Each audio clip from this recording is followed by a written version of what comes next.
Yoyyaa akkam jirtu daawwattootaa fi hordoftoota gumii bokkoo keessummaa qabadhee dhiyaadheen jira. Keessummaan kiyya Dr. Oddeessaa Karrooti. Oddeessaa Karroo haala labsii xumura garbummaa fi diinagdee biyya sanii irratti waan amma gahaa jiruu fi akkasumas haala labsii qeerroon Oromoo labse kana Oromoon marti akkamitti ilaalaa jira, akkamitti itti hirmaataa jira jedhuu fi yeroo wallolli naftanyaaf biltsiginnaan deemsisaa jiru kun xumurame Oromoo irratti maalti deemuu mala waan jedhuu fi akkasumas oolmaa hadda paarlaamaa Iroopiyaa irratti marii gabaabaa Dr. Oddeessaa Karroo waliin goona.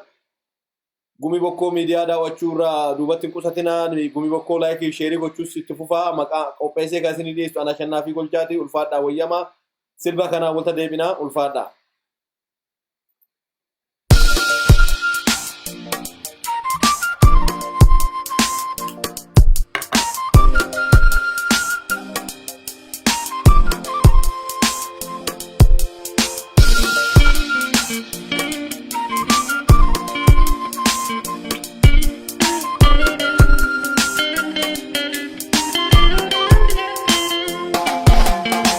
warra didee fefejele palmate keerona kakale dabarsinuu lafa gootota jijjiirreenyaa nookee hayyoota warra galeessaa dararani eenyummaa jijjiiri jedhanii hin jijjiiruu danda'e malee sirna naftanyaatti yoon bulee kaleessaa harree dandufanii farda romtichaa rasamanii dubbate seenaa rirmisi nyaatu farda romtichaatiin kan daadatu dubbaddo jabaaleen jisoo dhiigaa dulli miliilik baasitti fiigaa ittiin seenaa mucaa mammuutee dhiira naftanyoota sirrii galchee.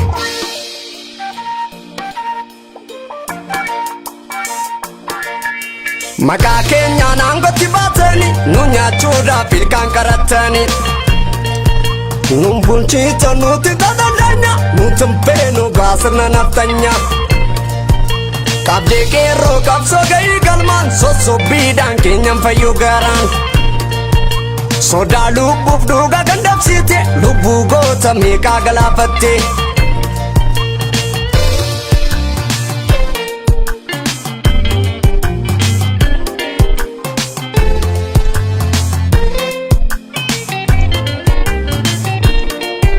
Murataa koo Taaddasaa koo arrana keessaan dhufte goota koo falmataa koo eleemoo'ee bakka kan keetii sanan bu'ee boorataa koo laggasaa koo gootummaa kan keendaalee jabaa koo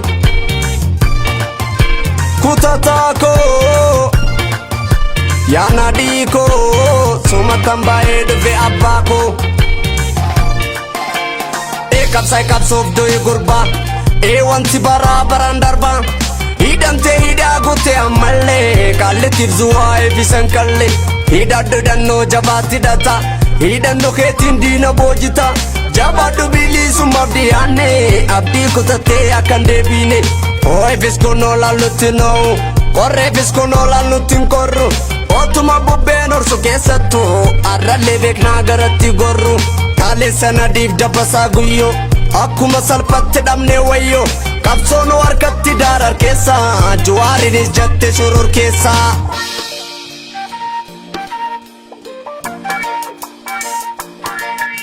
Jabaattee toofalma bineensite bilisummaa daangaloon deeyaate wareegamas baasaa turree kalee xiqqaaf guddaa keenyatti awwaallee kalee kaasee naftanyaadhaaf jirma arrasaa waliin si kalee morma kan dur dhiifne dhiifama jetteeti barana murtiin isa dhumaati.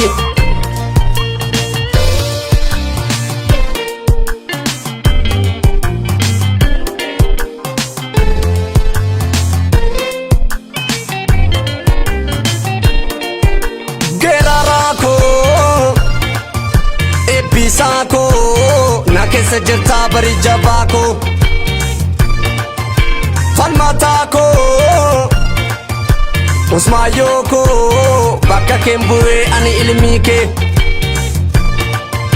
fincilaa koo yaada dhiikoo sumatan baay'ee dhufe jabaa koo yaa diidaa koo barsiisaa koo yaa ta'e koo akka keen falmadha biyya koof.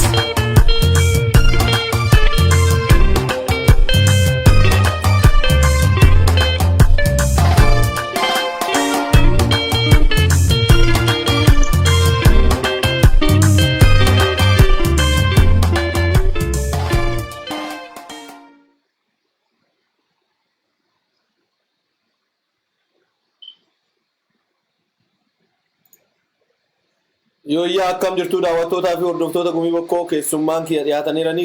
Yooyyaa jenne doktor. Yooyyaa akkam baashe. Nageenyi badhaadhaa.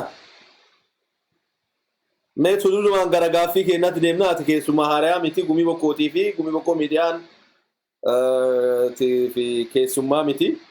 Mee labsii xumura garbummaa amma qeerroo bilisummaa Oromiyaatiin labsame kana miidhaa diinagdee biyya san irratti geessisaa jiru kana akkamitti ilaalta? Labsiin kanas akkamitti hubatta doktor? Galatoon baashe. Suni dhuguma wanni kun akka malee labsiin gura karaa kuni karaa cufuun waa hedduu mootummaa kanarraa cufaa fakkeenyaaf boba'aan achi Jibuutiirraas dhufuun yoo hin dandeenye keeti wanna adda addaa wanni biyya alaa ergan fakkeenyaaf wanna akka bunaa, wanna akka jimaa, wanna akka fuduraa fi guduraa ka lafa adda addaatti Oromiyaa keessatti oomishamu dhiisii immoo ka lafa biraatii dhufulleen Oromiyaa keessa qaxxaamuruu qabaa. Kun irraa qabame mootummaan kun galii hin qabu.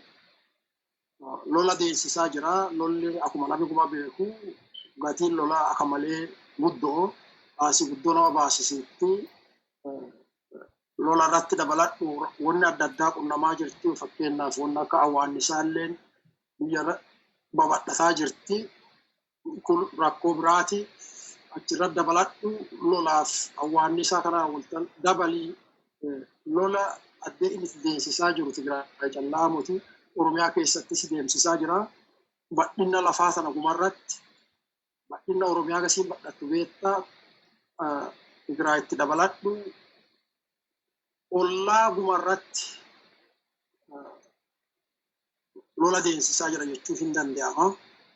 Kana hunduma baasii barbaachitti. Baasiin tun harka caalu waan bitanii gurguranurraa dhutti. Waan bitanii gurguran sun harki caalu Oromiyaa irraa dhufaa. Oromiyaa irraa hin dhufne garuu Oromiyaa keessa qaxxaamuree dhufaa.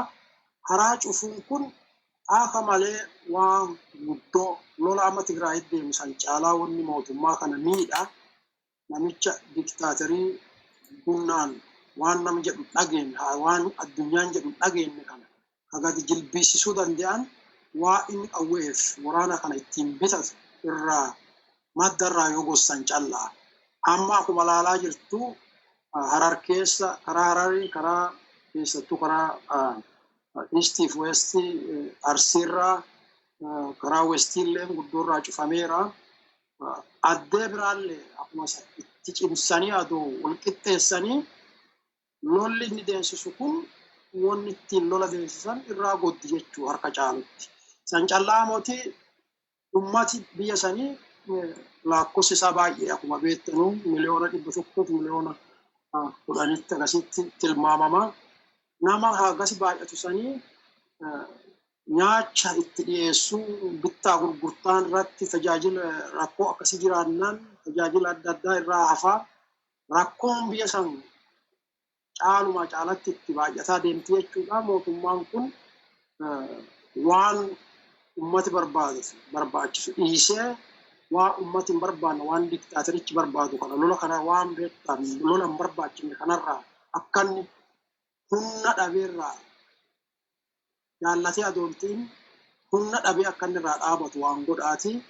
Itti fufuu qaba itti duudhamuu malee akka gaarii lafa beektaa karaa cufuu hin dandeenye ka isaan nama gadi ba'e gubatti ijjeessan fakkeenyaaf akka Wallaggaaf Gujii sanatti karaa danda'amuun mormii deemsisuudha. Warri qawwee qabate qawween warri qawwee hin qabne immoo karaa addee jalaa gollatee karaa irraa cufuu addeegumaan qabanii gadi tee'ee akan mari'atu hunnaa adoon ta'in gadi tee'ee nama jaallatullee nama jibbulle walii akka mari'atee biyya sun karaa isin sirriitti adeemtu yoo nama guba gadi taa'ee mari'ate callaa yoommoo gadi tee'ee inni mari'atu dhabaatee nami mirga isaa mulqee isaa kennu hin jiru namni isaan nugusa jedhee isa jala gad jedhee biyya fi gurguree maalummaa fi gurguree afaa fi gurguree aadaa fi gurguree isaa jalatti bulu hin jiru yoo inni shakkee jiraate gochaan dhaggisiisuu qabna mormii qeerroo kun haqeerroo callaa kennuu qabnu mormii seenna guma ta'uu qabdi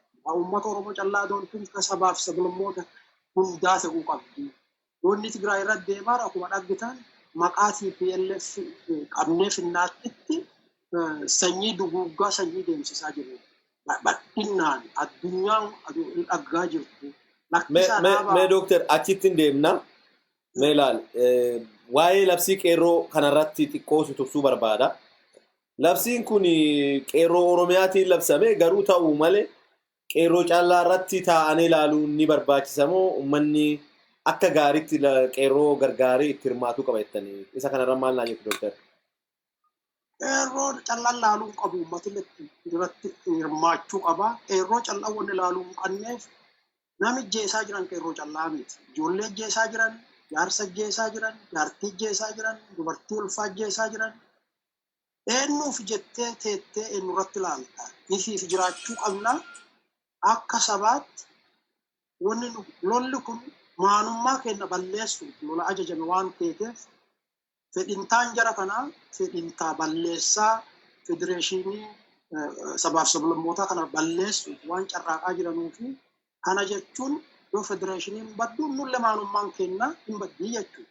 Afaan keenyaan dubbachuun hin baddu, aadaa keenya guddifachuun hin baddu, biyya keenyarra abbaa biyyaa ta'uun hin baddu, bulfachuun hin baddi, biyya keenya abbaa lafaa ta'uun hin baddu, qabeenya keenyarra nuti akkattiin abbaa qabeenyaan ta'en qabeenya keenyarratti akka nuti abbaa qabeenyaa ta'ee hin gurguranne, hin jijjiirre, abbaa fedhetti gabaarra oolchinee hin gurguranne yookaan keenya jennee akka laallan nurraa godhuuf ka'a jechuudha. Kanaafi wanni qeerroo haaloltuu nuti teennee daawwanna jedha adeemtuun waan sabatti dhufe waan uummata guutuu dhufe uummati karaa danda'u gumaan naggaadeen nigidiirraa dhaabachiisan yookaan bittaa gurgurtaarraa dhaabachiisan qotee bulaan qonnaaf gabaa fiduu irraa waan qotee oomishe gabaa fiduu irraa dhaabuudhaan tamaarii katee tamaariin silaafuu hin jirtu qeerroo biratti hundaa'ee qeerroo waliin karaa cufuu caalaa hunda qabu qawwee firraa warra isaan jala nama qabiisaa bilchiginnaa jala nama qabiisaaf munyuuqu kan ifirraa dhooggachuu karaa gumaan carraaqii yoo godhanii ifirraa konkolachuu yookaan ifirraa qoluu danda'anii jechuudha. Isaan kun akka dhaggaa jirta akka gizee beektaa ayishee yookaan reeddi tireer jedhan san waansa hojjetaa jiran amma mana hidhaati baasanii nama ajjeesuu kun shanee jedhanii nama addee barbaadanii qabanii nama ajjeesanii laappellaa shanee jedhanuusa itti maxxansuu akka waan beektaa eeyyama kennaniiranuu fi abbaa fedha ijjeesanii nama akkasii ijjeenne jedhanii waan akkasiirra hundaa'aniirani. Kanaaf addeen seerri hin jiru, mootummaan hin jiru, ummati garuu mirga isaa kabachiisuuf walii galee carraaqee karaa gumaan qabsoo godhee mirga isaa akka deeffatu irratti qajeeluu qaba. Dubbiin lola Tigraay tuni gara negoosheeshinii deemuu isii hattu lolli akka inni jedhe kana sa'aatii 72 sa'aatii maanii inni jedhu kana bultii 72 itti dhumu bara egeree dhumuu dhabuu danda'a. Lolli kun ittuma fufa jechuun lola kana garuu mormateetti fufuu hin danda'u. Akkuma dide kanaan itti fufuu hin danda'u. Warri addunyaa cadhiseetti ilaalu already jalqabameera dhaabi jedhe isa jiranii yoonni dhaabuu didatee sankshinii waan akkasii irraa qabeenya waan adda addaa irraa qabuuf dhufaa sanillee yoonni dijatee peacekeeping bodii wal akkaasan galchuun gunnaa isa dhaabachiisuun waan ihan. Kanaaf ummati keenya waan kana keessaa hambisuu adoonti akkuma kanaan dura lola kanaan dura mormachaa jiru ammas babal'isee mormatuu qaba. Kanadha wanni amma laaluu qabnu qoqqoodama amma lolli kun TPLF nu balleessaa turte akkana nu godhaa turte waan kanaaf isaan deeggaruu qabnu lola kana mormachuun lola kana deeggaruu dhabuun TPLF deeggaruu miti. Lolli kun lola saba Tigraay irratti labsamee duguggaa sanyiitti deemaa jira. Lolli kun achitti dhaabattu Oromiyaa keessa bal'inaa already irra deemaa jirti. Kanaaf namni kun mootummaa kana mormee gudduun gatteessisuu qaba. Miila jalaa guree jechuudha. Kanuma gabaabaatti jedhuun. Tole Dr. Gaarii jettanii. Tarii mee ilaali labsii xumura garbummaa kuni magaalaa tokko tokko keessatti akka gaariitti ka deemaa jiru jira. Bakka tokko tokkotti xiqqoo waan laaffate fakkaata. Wuma kanaaf qeerroo Oromiyaatiif maal dhaamtame Dr. Addee tokko tokko jabaataa addee tokko tokko laafuun wuma jiraati. Maanii fi warra dogorgorsiituu kana bobbaastee jirti. Maqaa biltsiginnaa jedhu kanaanii warra nu fakkaatee diina kenna. Biltsiginnaa jechuun diina uummata Oromooti. Uummata Oromoo callaa miti diina sabaaf sablammootaati. Warri kuni kaadireen itti bobbaateerti ka qarshiin bitamee kana hojjetu jira. Karaa miidiyaatiin bobba'anii jiru.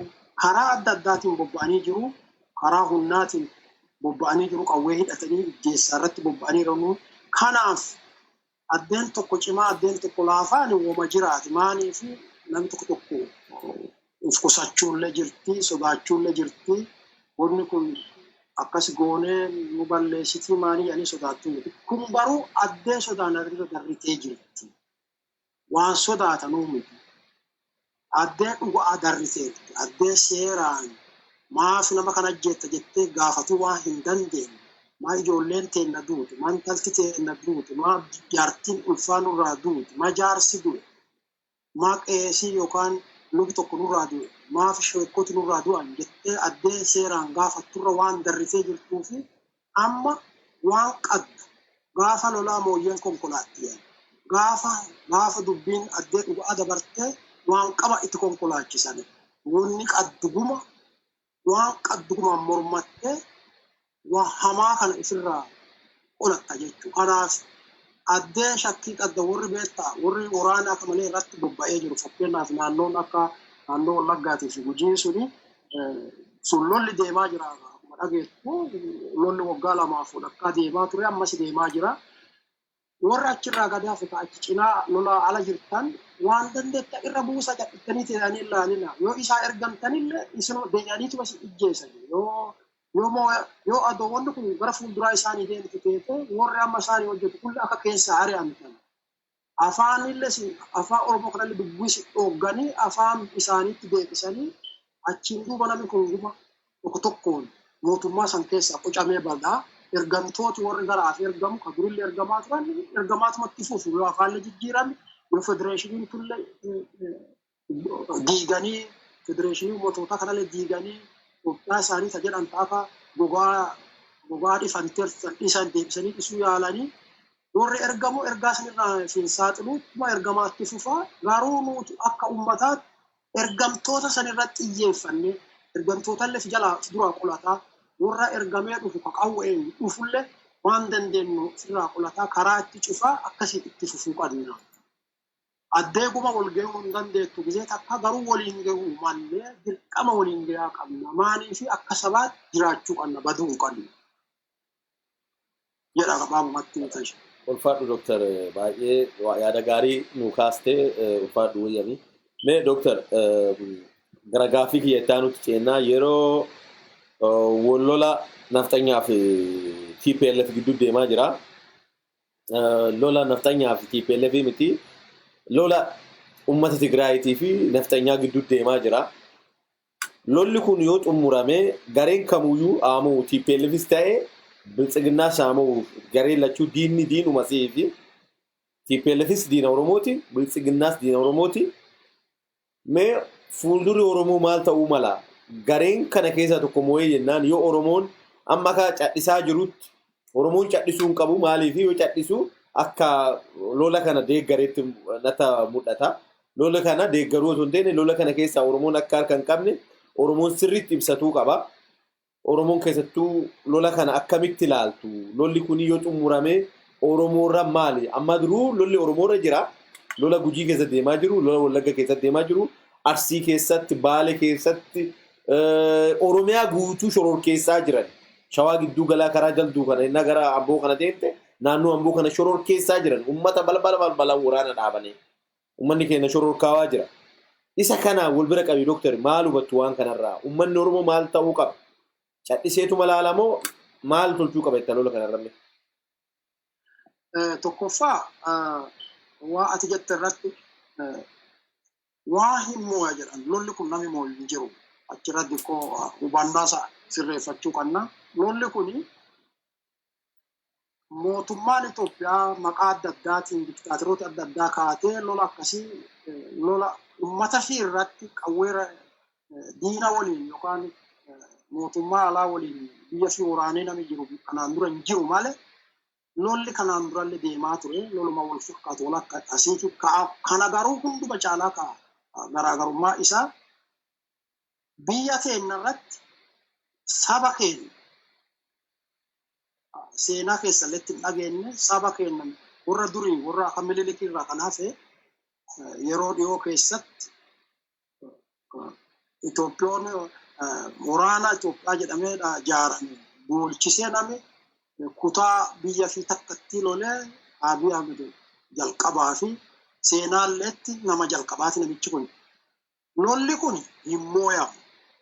Eenyutti moo'aa, bilisiginnatti moo'amu, TPLFitti moo'aa waan jedhaa sun dogoggora. Lolli kun bilisiginnaan yookaan juntaan waraana Itoophiyaa jedhee bobbaasu kun magaalaa qabatuu danda'a. Fakkeenyaaf Maqaleellee qabatuu danda'a.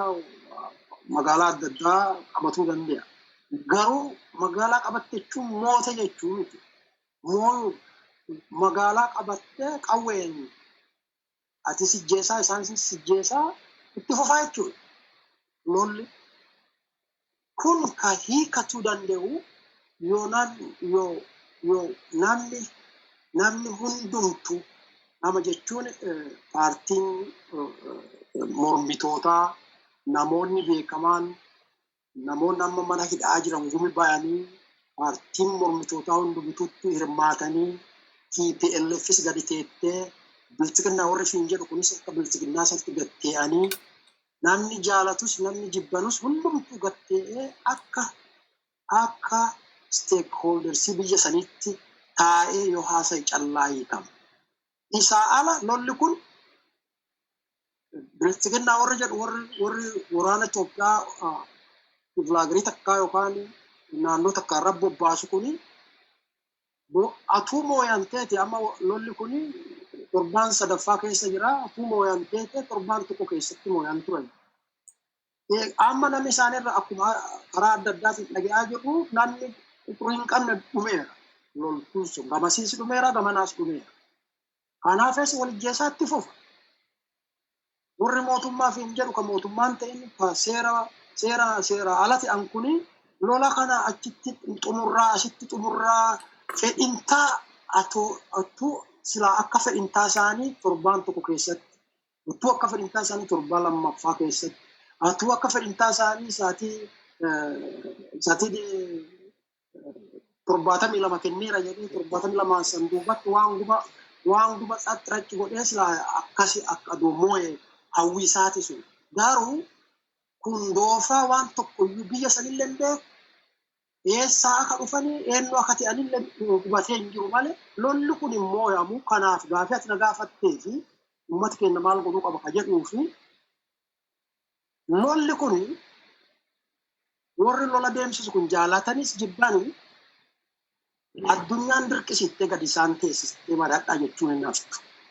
Yoo hin teennu jedhanii nuti kana ta'uurra mooyannee dhiisnee baqanna jedhaniis didanis dhumisaa maal ta'a waraana isaan jidduu dhaabsisutti dhufa yoo inni waraana nagaa eegu amma yoo inni qara dhaabaa jetti rizoolushiniin sadarkaan itti deemu jalqaba dhaabaa jedhanii dhaabuu yoo isaan didatanii saankshiiniitti godhanii akka namni raambinne ittiin gurgurre godhanii achirra darbanii yoo ammasii lola kanatti fufanii waraana isaan jidduu dhaaban United Nation erguu danda'a, African Union erguu danda'a, European Union erguu danda'a. Dhumarra waraana wal akka isaanii dhaabutti dhufa.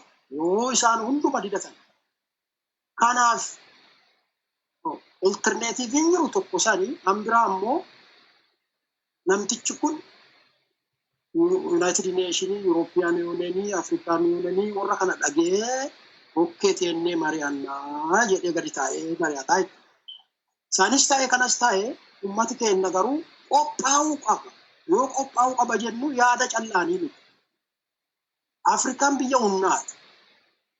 Har'a mari'achiittee yoo biraa deemte boru hunduma sanatti deebi'a malee har'a walii galle walaanee eegatana nu diimokiraatii jennee filannoon karaawwanni gumaa wal haasawaan hin deemti jennee hin amanne. Lolli kun inni dhaabata yookaan akkasiin dhaabata yookaan itti fufa. Itti fufees dhaabatees waan lama keessattuu qophaa'uu qaba Oromoon. Tokkoffaa biyya keenya irratti abbaan feeteyyuu eegatana akka biyya keenya nurraa fudhatee jalatti nu bulchine qophaa'uu qabna. Qophaa'uu qabna yoo jennu yuunitii keenya jabeessuu qabna. Baay'ee cimminnee jabaannee argamuu qabna. Karaa hundumaan meeshaas qabaachuu qabna. Maanii fi biyya keenya hin jala gaffannee gaafatu callaa doonteen galfannees ka eegatuu dandeenyu yoo humna qabaanne. Humna jechuun biyya Afrikaa keessas taanaan biyya biraas taanaan hidhannoo qawwee qabaachuu qabda. Hidhattee nagaan eegsifachuu qabda. Abbaan onnaa akkasii yoo dhufee akkuma kun warri Tigraay lolee firraa dhooggatu san loltee firraa dhooggatu. Kanaaf ummati keenya sammuun qophaa'uu qaba. Biyyi keenya biyya namaatii miti. Biyya keenya irratti garuu abbaan lafaa eenyuyyuu nu garboomfatu eenyuyyuu akkasii miti akkana bultan nuun jechuun qabu. Kanaaf qophaa'uu qaba. Qophii sana irratti humna qabaachuu qabna. Humna jaarrachuu mallaa ijaaruu qabna. Warri biyya keessaa already waan danda'u irra buusaa jira. Namni ala jiru immoo lolli kun amma warri tokko bilchiginnaa maannoo TPLF akkana nu godhaa turtee nu ajjeesaa turtee mana akkasuma godhaa turtee amma immoo badanooti sirriidha jedha warri jedhus jira. Bilchiginnaa maannoo TPLF dhuguma rakkistee turtee waan adda addaa nu geessisteerti daaba adda addaa hojjetteerti dhuguma TPLF hundumayyuu yoo ta'uu dhabaate EPDRF warri jedhan sun OPDO dabalatee Dahidinii dabalatee TPLF dabalatee jaarri arfan kun waan hamtuu uummata keenya irratti hojjetanii keessattuu OPDO'n warra bilchiginnaa jedhan kun akkuma warra TPLF isa wanjaloota gurguddaa kan warra TPLF iyyuu caalaa mana murteetti dhiyaatee adabamuu qabu jara kana keessa jira Abiy Ahmed dabalatee. Kanaaf amma nuti TPLF barbaadanii utuu seeraa dhiyeessuuf immoo Tigraay walitti qabanii gubbaa Aawuroppilaan jalaan boombiin godhuun barbaachisu. Balleessee seera balleessee nama balleessaan barbaadamu poolisiitti erganii qabanii yoo poolisiin qabuu dadhabdee gadi teettee karaa ittiin qabdu mari'atta malee Aawuroppilaa kaattee kabbar masaraatti darbattee biroonii biyya alaatii fudhattee biyya biraa Eertiraatti waammattee miti ka seera dhiyeessu. Kuni fedhintaa isaanii ka diktaatariin nama tokko biyya babal'ifatee diktaatarii Eertiraatiif inni immoo diktaatarii Itoophiyaa ta'ee warri naaftanyootaa immoo warri federeeshinii kana uummata sabaaf sablammootaa diiguu barbaadan. Warri sadan kun joint interestii yeroof gara dhumaa isaanis wal loluu danda'an kana hubatuu qabu uummati keenya. Amma Tigraay irratti bobba'anii yeroo murtaa'e duuba Eertiraaf Abiy Ahmed utuu irra turallee teetee ola'uun isaanii nafa. Kanaaf nuti lolli kun lola wanjalanyoota san barbaatanii qaba adooteefe dhugaa ture. Nama balleesse qabuuf lola hin barbaachisu. Poolisii ergitee qabuu qabda, seeraan qabda. Amma seera eegna jettee biyya biraatiin karaa Aawuropilaatiin humna waraanaatiin gargaaramtee biyya rukutuu jechuun yaada isaanii utuma ta'aaf teete maal akka isaan yaadan callaan baay'ee nama gaddisiisa. Nama sodaachisas nama gaddisiisas. Utuma danda'an teete Allah akka akkasii godhuu barbaadanii. Garuu saba lolanii saba balleessanii waan barbaada itti fe'anii namni godhee hin jiru kanaan duras addunyaarras hin jiru. Guruppiin tokko aatee wal mo'uu dandeetti garuu saba mooyanii hin beekanu. Warri Tigraayis hin moo'amu, Oromiyaanis hin moo'amtu, sabaaf salmoota addaas hin moo'amtu. Uummati keenya garuu qophaa'uu qabdanii. Karaaruma barbaadeeyyuu fuuldurri keenya cimina keenya barbaachisa, hidhannoo keenya barbaachisa, jabeenya keenya barbaachisa. Utuma bilchiginarraa ariineeyyuu hambiraa kan isaan fakkaatu bortuufa. Bilchiginnaa waggaa lamaan dura eentu yaadee jira. Achuma keessaa gargar qoodamanii kaleessa maqaa biraatiin har'ammoo maqaa jijjiiratanii nama biraa fakkaatanii dhufan. Kanaaf ka ala jirus akkuma durii mormii cimseetti fufuu. Kan biyya keessa jiru qeerroo jalaa waliin wal qindaa'anii mormiitti cimsuu. Kana kanurraa eegamu kana callaa miti addeennooti tifin biyya keenya eegii harkatti galfanneen duuba ciminnee jaarrannee irratti hidhannee nama garboonfachuu miti garbummaa ofirraa dhoowwachuuf hidhanne.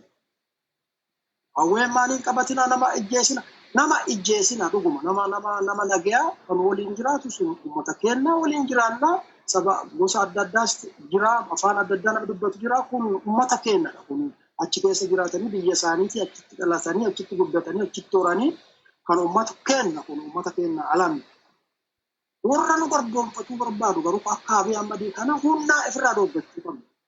Yoo isaa afaaniin karaa seeraatiin dhufan karaa seeraatiin yoommoo fudhannu kana fudhatuu qabdanya hin fudhannu jennee ofirraa dhoowwachuu qabna. Kanaaf karaa hundumaan qophaa'uu qabna. Wanni Tigraay irra deemaa garuu fakkeenya guddaa kaleessa waliin nyaatanii waliin garboomsaa turanii warra kanaa ergamaa turanii har'a ammoo utuma namni biraan dhufin warrumti sun walta garagalee maal akka nurra yaadaa jiranii waa ajaa'ibaati. Kana laaltee ati lolli kun sirri lolli kun maali jechuu adoontuu ofii keetii qophaa'ee mirga keetii kadhachiisuu fi karaa adda addaatiin qophii ta'ee argamuu qabaa jedha uummati keenya gabaabaa.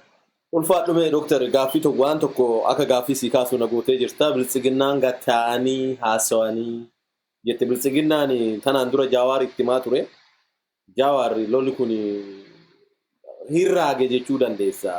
Dubbateera. Lolli kun kaa maaliif jarreen lachuu walitti dhaadatu malee gatta'anii haasa'u kennanii fudhachuu hin beekanu. Maali bilchigintii PLF gaafa Abiyyi fa ergattee, Opidiyoo ergattee, Ba'aadeen ergattee, De'eedeen ergattu tani ajajuu beetti warri ajajamaa ture kun immoo as dhufe amma garee nafxanyaa tokko jaaranii ol ka'anii nafxanyaan immoo negosheetii gochuun barbaadan waliif walirra ta'anii mari'atanii kana haa dhabnu kana haa kenninu hin beekanu. Filannoo akka ati baantu filannoo godhannee mayeennaan bilchiginnaan gonkumaa Oromiyaa keessatti bakka hin qabdu beekta. Kanaafuu waan bakka hin qabneef jettee Hacaaluu ajjeestee maqaa Hacaaluu ajjeeseen booda Abiy Ahmed Jawaar fa'aa obbo Beqqelee gar paartilee adda bilisummaa Oromootiif Koongireesii Federaalistii Oromoo guuranii mana hidhaatti naqaniiranii. Ni ta'a jettee yaadda bilchiginnaan gatteettee nama faana haasa'uuf dandeettii agasii hin qabdi. Namni isaan keessa dandeettii kana qabu jira. Fakkeenyaaf hidhantoota innaa mana hidhaatti gabbaastee filannoo goote guutumatti teessumni 100 wayii ka Oromiyaati. Teessuma Oromiyaa dhabanee innaan mallas maal jedhe seeta? Bara 2005 akka Awurooppaatti filannoo mo'atamanii jennaan namuma isaan keessaa jiru nattani. Filannoo sanii ka Oromiyaan hiyaatani. Korojoo Oromiyaa Koongireesiin guutummaa Oromiyaatti filannoon dhugumaan numu filani jedhee godhee mo'atamee mallas jennaani paartiin Maraaraa Guddinaa filannoo dhugaa godhanii yeroo sanatti 90 akka biyya Itoophiyaatti bara 97 se'a. Ni mo'atame guutummaa guututti. Mo'atame jennaani mallas maal godhanii hinaatani. Fakkeenyaaf abbaan duulaa Arsii irratti dorgomee mo'atame, Juunaddiin mo'atame, Adoolaarraalletti namni isaan dhiyeeffatame mo'atame, namni Tirfaa jedhamu mo'ame, Booree irratti dhiyeessanii ni mo'atamanii bakka isaan itti mo'atamne hin qaban. Koongireesiin bakka cufaa take over harkaa godhate. Gaafa inni take over harkaa godhe immoo maal godhani an biyya keessa ture filannoon suni didanii aannan Gomez fa'aa akka Qinijit Finfinnee isaan moote Gumboot Sabaatti warri Gumboot Sabaatti amma mootummaa ta'an warra biyya olii mootummaa ta'an kuni gaafa san Finfinnee irratti mo'atamanii Oromiyaa guutuu garuu mo'atamaniiru. Kaalkuleeshinii yennaa dhooftee teessumni paarlaamaa inni guddaan Oromiyaa harka jira.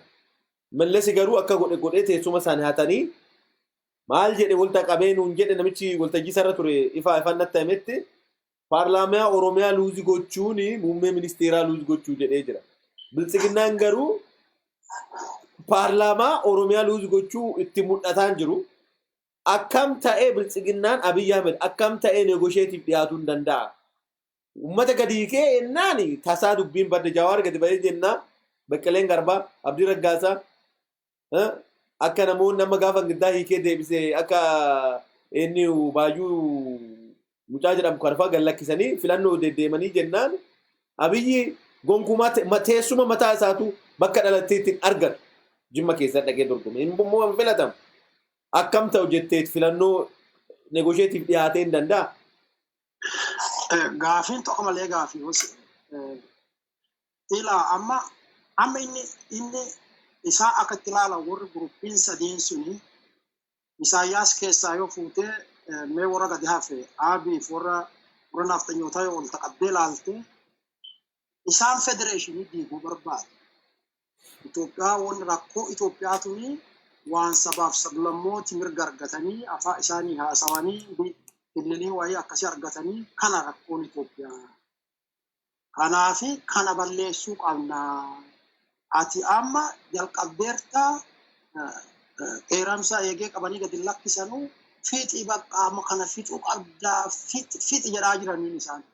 Maaliif yoo dubbiin karaa marii sanatti deebite yaadaan warri federeeshinii kun akka moo'u waan beekamtuuf addunyaanis karaa sanatti waan deebistuuf mari'achuun olterneetiivii mo'atamaa kadhumaa jechuudha isaaniif.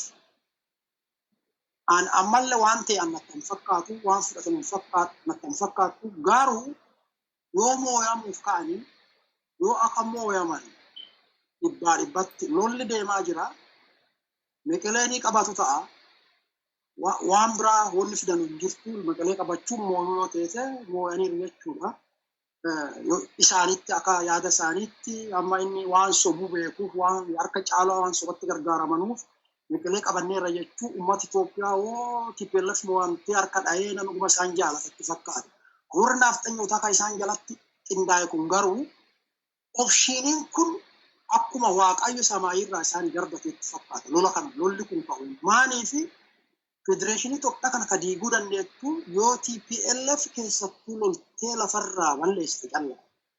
Waan danda'an teetee warra hooggantoota warra TPLF sana waan akka wayiitiin qocanii keessa balleessan teetes yoona kana balleessaniiru isaan. Maaliif federeeshiniin kun kan diigamu yoo Oromoo warra beektu amma sinfanyaa jedhanuun kan Oromoo kan beektu Oromummaa itti dhagahamtu kan mirga keenya eegsifatuu qabna. Biyya teenya irratti nuti abbaa biyyaa ta'uu qabna jedhu kan akka Jawaar kan akka Baqqalee Garbaa ajajamtuu OLF akkuma jiranu hunduma wanni hidhatti guuramuuf yoo federeeshinii diiguu barbaadde warri kun rakkoo gurguddoodha. Warra kana waliin gadi teettee karaan dhugaa kanarraa baatee karaa isaan barbaadan sangula deemuun hin danda'amu. Karaa isaan barbaadan sangula karaan deemanuun tokkochi jiru karaa lolaa, karaa humnaa, ka duritti baratan.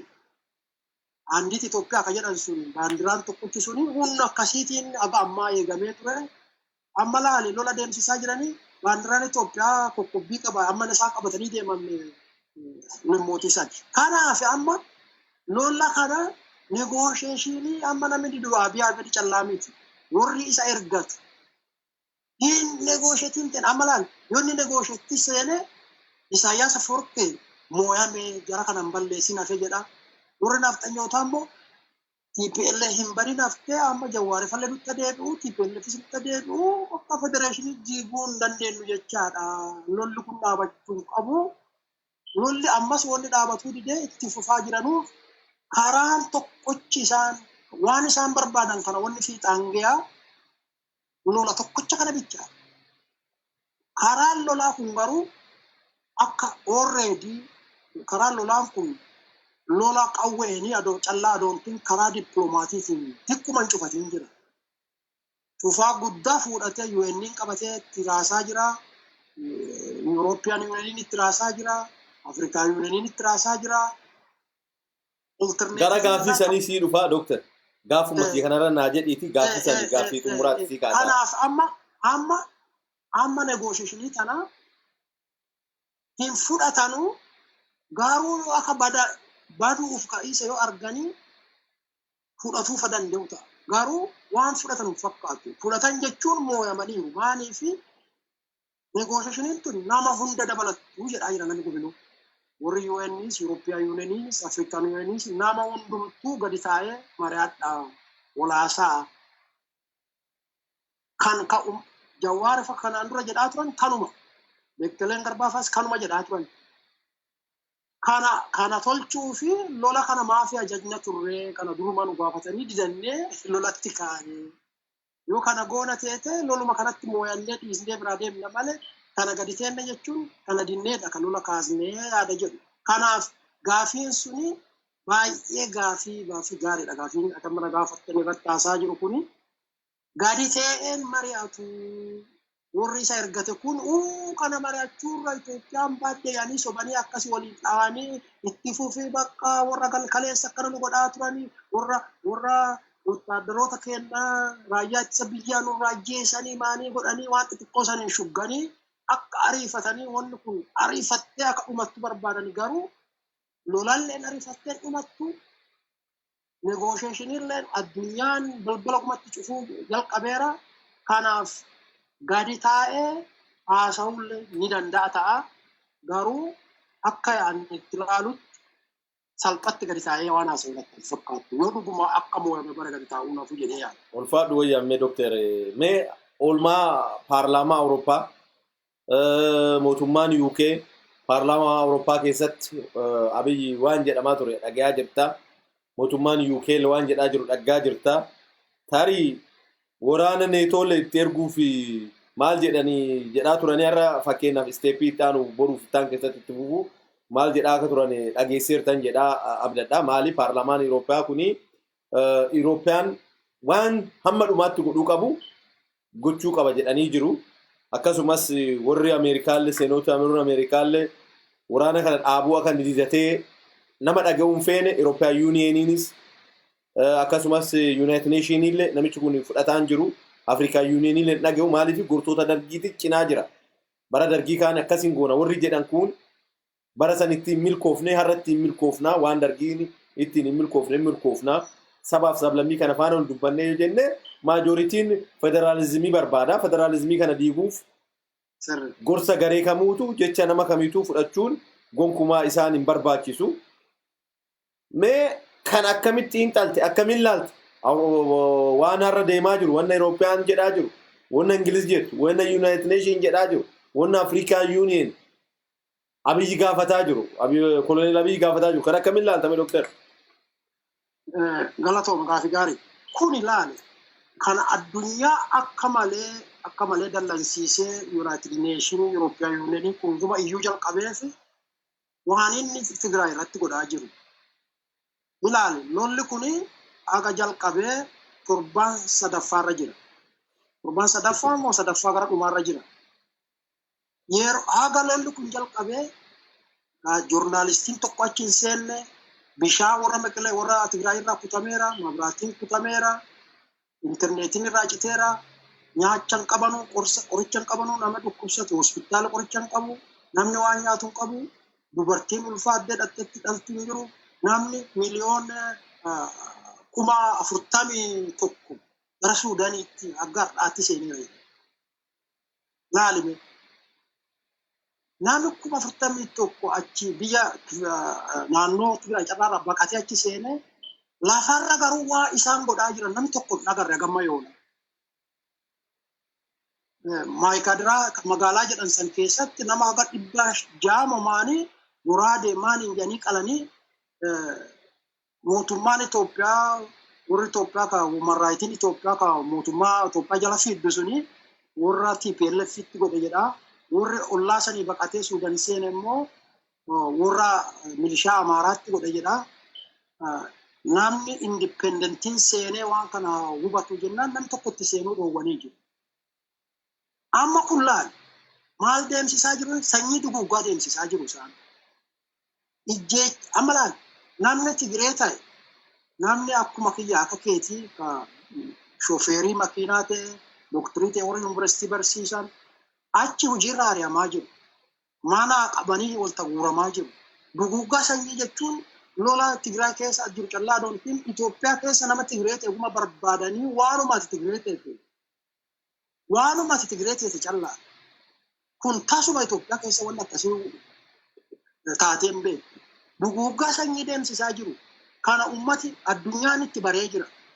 Addunyaan itti baree isaan mormachaa jiru, sobaa jiru. Amma Dammaqee Mokonnon namichi itti aanaa ministeerii jedhu suni naannoo san Ugaandaa fa'a, Ruwaandaa fa'a, Keeniyaa fa'arra deemee ollaa santi oduu odeessa. Gara Yurooppis dhaqee namni tokko isa fudhatee isarraa amanee hin jiru. Maaliif dhoksanii jiru waan lafarra jira?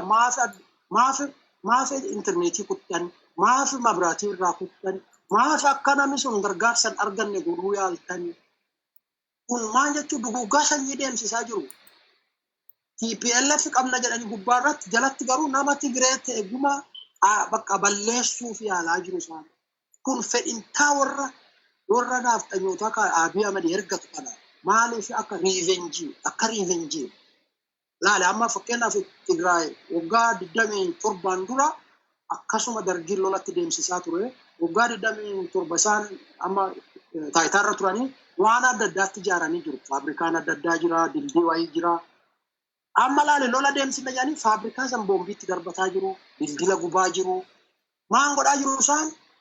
Haa balleessinu waan isaan godhatanii izii nurraa hatanii achitti ijaarratanii jalaa haa gubnu. Riivenjiidha dhagarta. Miiqaanyaa kun amma biyyi faabrikaa yoo Meqelee keessa ijaarame maal biyyi sun biyya Itoophiyaati miti? Haa ta'uyyuu haa ta'u malee uummata Tigraay tajaajilaa jira. TPLF namni 20 sun nyaataa hin jiru. Uummata Tigraayitti nyaataa jira. Uummati sun Itoophiyaadha. Faabrikaa gubuma barbaachisa. Haayidirooelektirikii oppilaan rukutuma barbaachisa. Miiqaanyaa amma riivenjii Isaayyaas gamasirraa riivenjii warri naaftanyootaa namicha kana fuuldura qabatanii riivenjii. Amma walta gumnee yoo balleessine malee lafa beektaa ristii deebina jedhan sanis deebisuu kan dandeenyu yoo nama Tigiree ta'e hundumaa gadi qabnee ajjeesnee isa kaan mataa gadi qabachiifne callaa waan jedhanuufi karaa gumaan cufanii utuu addunyaan argitu mee laalaati lolli achitti deemaa jira 7 fi waan lafarra jiru namni tokko quban qabu. Joornaalistiin tokko seenee hin jiru, namni tokko seenee hin laalle. Koloneeliin tokko warra bilchiginnaa sun maal jedhe? Saatii 77tti yoo saatii 72tti yoo harka hin kennatin warra Meqelee keessa jirtanu bakka isinitti darbannaa lola taankiin marsineerraa jedhe. Baay'ee namni addunyaa duuchiin itti akkas jechuun bakka isin balleessina sanyii duguuggatti deemaa jira kun dhaabachuu qaba jedhee hundumtuutti bare kanaaf. Kanaaf lolli kun utuu warri kun hin jaalatin dirqamanii akkasaan dhaaban godhuuf yaalaa jiru. I think dhumarratti warra peacekeeping force warra akkaasanti deebisuun achitti deemuun hafti jedhee yaada. Garuu achi asitti gadi taa'ee yoo mari'atateete yoo mari'anneteete achitti deemti akka fakkaatti. Kun garuu Abiy Ahmed isa kufeera amma addunyaa irratti namni akka isaa kufe sistemii inni deemsisu kun is really disaster. Kun kufee jira jala. Lammaffaa inni international criminal court irratti dhiyaachuun isaa nafu. Maaliif duguuggaa sanyii deemsisaniiru ajjeechaa adda addaa gosummaa nama gosaan uummata Tigraay irratti xiyyeeffatanii godhaniiru. Inni dhumni isaa yookiin isa dabaladhu jeneraalota isaa warra amma lola deemsisu kana dabaladhu war criminals irratti court irratti ammas ta'ee duuba ta'ee achirratti achirraan hafan jedhee yaada jedhu qabaanii. Maaliif wanni isaan deemsisaa jiran kun baay'ee duguggaa sanyiitii fi sabummaa warra Tigraay irratti xiyyeeffatanii kaan hidhaa jiru, kaan walta guuraa jiru, addee isaan hojjetan guma. Ijaa ati Tigraay nama Tigraay teetee fi hojiirraa si ari'uu walta guuranii walta raranii mana fakkeenya karaa deddeessaa karaa masalteenyaa wayiitti walta guuranii hidhaaran jiran dhugaaf dharan ta'uu hin beeknu maal godhuu yaaleera. Amma Oromiyaa keessatti akkuma dhaggaa jirru halkaniin baasanii nama ajjeesaa jiru. Warra kanas akkuma walta qaban saniin ajjeesuu akka inni ijjeenne eenyutti gaarantii kenna ajjeesaas jiraachuu mala. Kanaaf karaa dippiloomaatii ati na gaafattee fi hunduma caalaa karaa dippiloomaatiin akka malee mo'amasameera, akka malee kufeera. Fudhachuu mala, fudhachuu illee yoo didatee foorsii achitti ergamuun hin hafuu yaada. Achirra jiraa fakkaata. Amma gara malee United Nations Security Council amma Itoophiyaa akka ajandaatti walgahii waamtee irra taa'u. War in Itoophiyaa ajandaa for the first time kanuma callaaf ajandaa qabatte United Nations Security Council. Kana jechuun maali? Baay'ee sadarkaa olaantee irra geera rakkoon kun baay'een meeshaa dhaabachuu qabaa. Jechaan dhaabachuu yoo dhabe humnaan dhaabachiisuu fi jechuudha. Ulfaadhu wayyami Dooktar.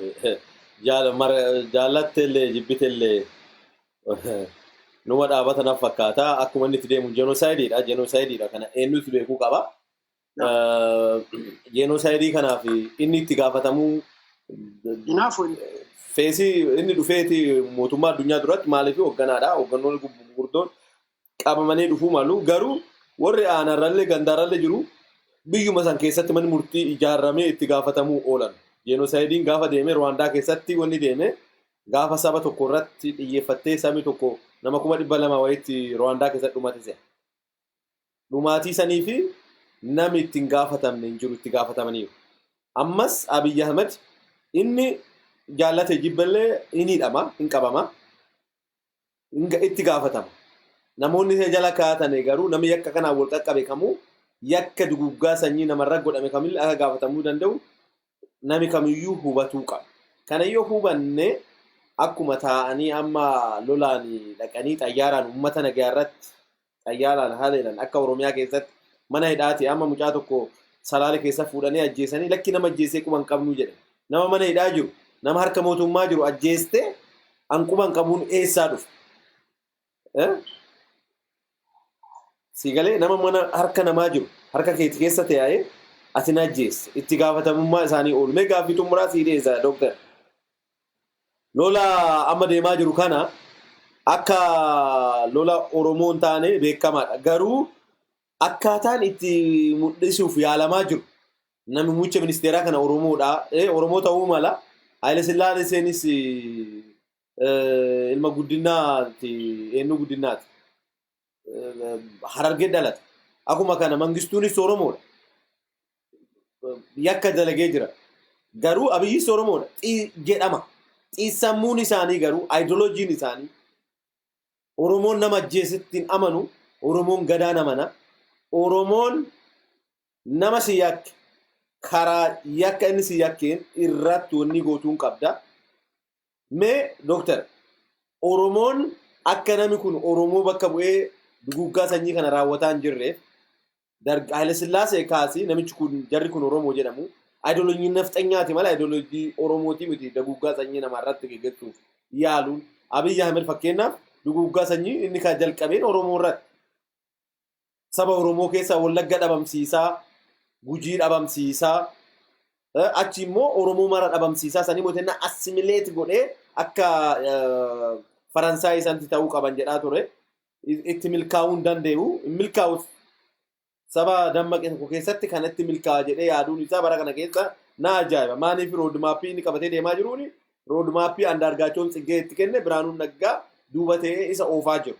Gimboot 7 warra Gimboot 7 oofaa jira. Lola kana akka Oromoon harka keessaa hin qabne uummanni Oromoo ammas ala jiru. Keessattuu warra Euroopiyaa Yuuniyeen keessa jiran, Euroopiyaa keessa jiran warra naannoo United Nation jiran kanaaf maal dhaamtaaf Oromoon baay'ee lakkii lolli kuni lola Oromoo akka hin taane akkam godhu ibsachuu qaba jettee yaadame doktor. Kun gaaffii xumuraati.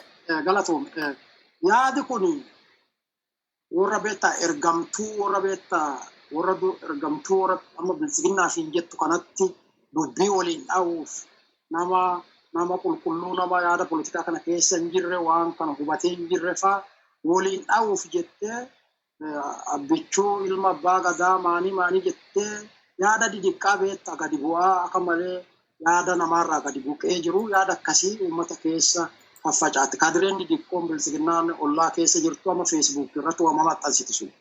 Garuu uummati keenya walumaa galatti halaaluu qabu. Nuti sanyummaa namicha kanaa nu dhimma irraa hin qabnu. Sanyii jechuun gosa isaa Oromoo ta'e moo dhabaate moo waan inni hojjetu maal akka ta'e hubannee jiru.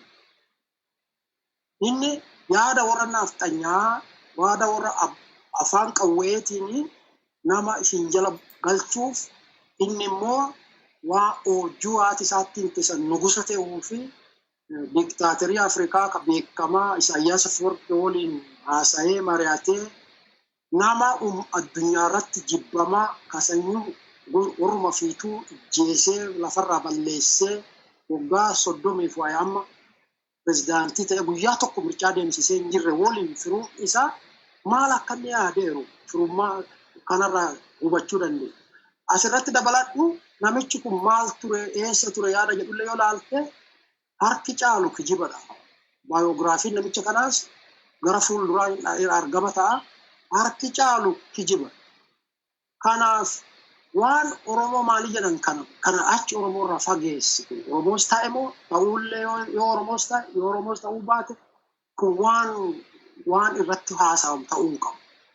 Kanaaf jedhee namni isaaf kun lakkii nama kennaa hin balleessee wanni jedhamu miti. Namichi kun abbaa fedhe yoo haa ta'u Oromoo ta'e moo Tigree ta'e moo Amaara ta'e moo Walaayittaa ta'e moo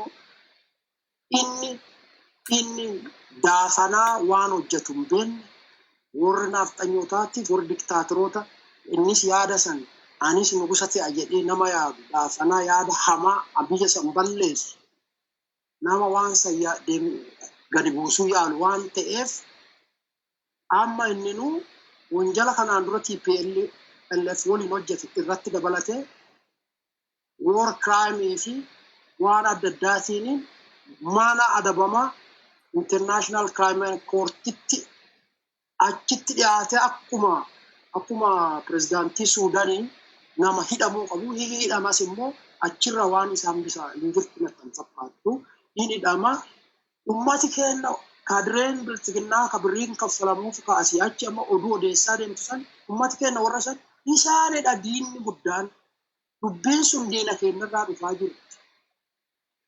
Namichi kun abbichuu ilma abbaa gadaa warri jedhu sun diinota keenya gurguddaa ka warra diinaatiif ergamaa jiran. Afaan keenya dubbatu warra dur OPDO warra turan amma immoo maqaa jijjiiratanii bilisiginnaa warra ta'an. Nuti ka itti irra qabsaa'uu qabnu inamiin uummata Oromoo tokkoffaan bilisiginnaa warra jedhanii maamamu ka Oromoo keessaa ba'an san. Isaanidha ka namichi kun Oromoo keessaa ba'ee maali warri jedhan sun warra beekta duddaan nyaattee warra garaa guutachuuf achitti galte kanaan dura onagi keessa turan nama akka Leencoo Baatii Sanfaa warra akkasiidha amma diinni gurguddaan uummata keenya birattis qabsaawaa ture waggaa ganaa onagi keessa ture maali amma immoo iddaa zirriilee maatere ati gaafam waggaa meeqa hojjettee gaafam akka diinni si bitamteerta yookaan waan diinni si dura qabu sanirra mi'eeffattee arraabaa gula deemaa jirta uummata keenya garuu isaan akka diina gurguddaatti hubatee isaan of duraa rukutee warra gurguddaa uummata liqimsuuf federeeshinii liqimsuuf dhufaaru kana achumatti adoo isaan nu liqimsine isaan liqimfamanii akka hafan isaan godhuu qabaa jedha gabaabuu. Ulfaadhu wayyamii uummanni Oromoo biyya alaa jiru kanarratti ba'anii Abiyyi Ahmed dura dhaabatuu qabu mormuu qabu. Akka kiyyatti keessattuu Oromoon biyya Eurooppaa fi United Kingdom jiru Abiyyi Ahmed mormanii TPLF fi mormuu qabanii yakka Abiyyi Ahmed waraanaa geeggeessu Oromoon keessaa akka harka hin qabne godhuu qaban jedhee kanan jedha kan warra adda bilisummaa Oromoo keessaa turanii amma biyyi jala galanii as jette kun immoo warri kun gaafuma adda bilisummaa Oromoo keessatti jiranu maal tolchaa turanii dhuguma bilisummaa Oromootiif itti makamammoo ergama biraa qabatanii itti deemaninu sunuu gaafii biraa ta'uu mala kun akkasitti ilaalamuu qaba jedha ulfaadhaa wayyamaa kan daawwattanii fi Dr. Atis kan dhuftee nu ibsitee fi ulfaadhu wayyamii jiraadhu jenna banqaaqaa jenne ulfaadhaa wayyamaa. Galatoom. Ayyee. Asha.